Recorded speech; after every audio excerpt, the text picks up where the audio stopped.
Hallo zusammen! So here is a short recap about verb conjugation. So of course, a verb is one of the main elements of a sentence. Sentences, or very simple sentences anyways, they must have a subject and a verb. The subject performs the action, and a verb, of course, is an action word. Now, a lot of you think actions are physical activities like running, laufen, sitting, sitzen, standing, stehen. They can also express things like mental activities, träumen, dreaming, denken, thinking, lernen, learning. Or they can be conditional. So a conditional verb would be like I am, to be, sein, or to become, werden. What we're looking at in this unit are regular verbs and how we make the verbs agree with their subjects. So I'm going to give you some examples of regular verbs here. We've got gehen, to go, trinken, to drink, schwimmen, to swim, lernen, to learn, spielen, to play, kaufen, to buy, singen, to sing, and there's many, many more, of course.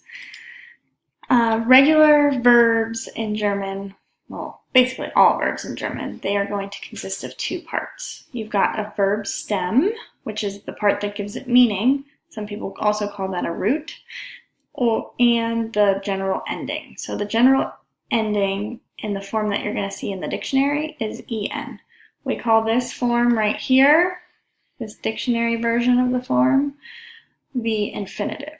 So in this example, our infinitive is spielen, to play. Our verb stem is spiel.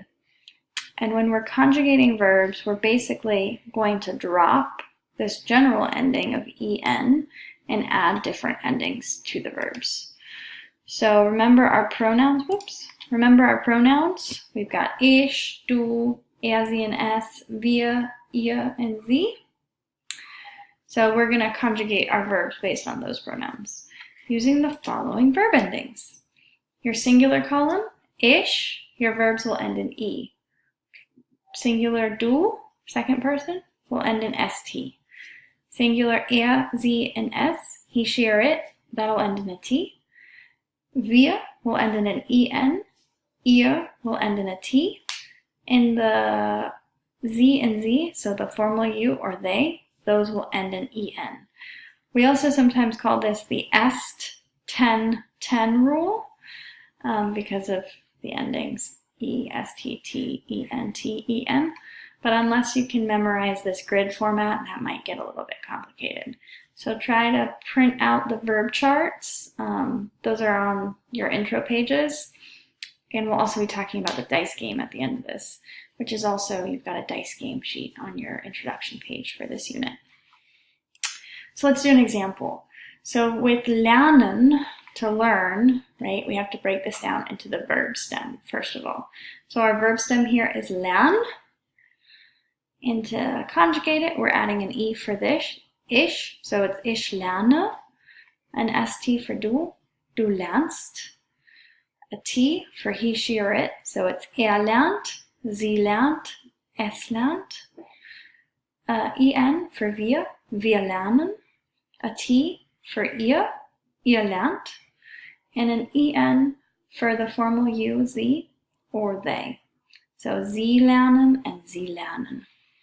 So that's just an example. I'm going to give you one more, and then I want you guys to practice using your dice game and your chart. So spielen, right, to play, very simple one.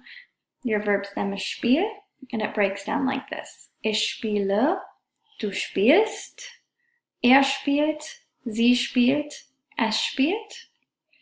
Wir spielen, ihr spielt, and sie spielen. So that's how we conjugate regular present tense verbs in German. Once you know how to do this, you can make simple sentences, which is super awesome. And in order to really practice this, a good way to do it is the dice game. Again, the worksheet for that is on your introduction page of the module under the resources section. And what you're doing, you're basically going to roll 2 6-sided die.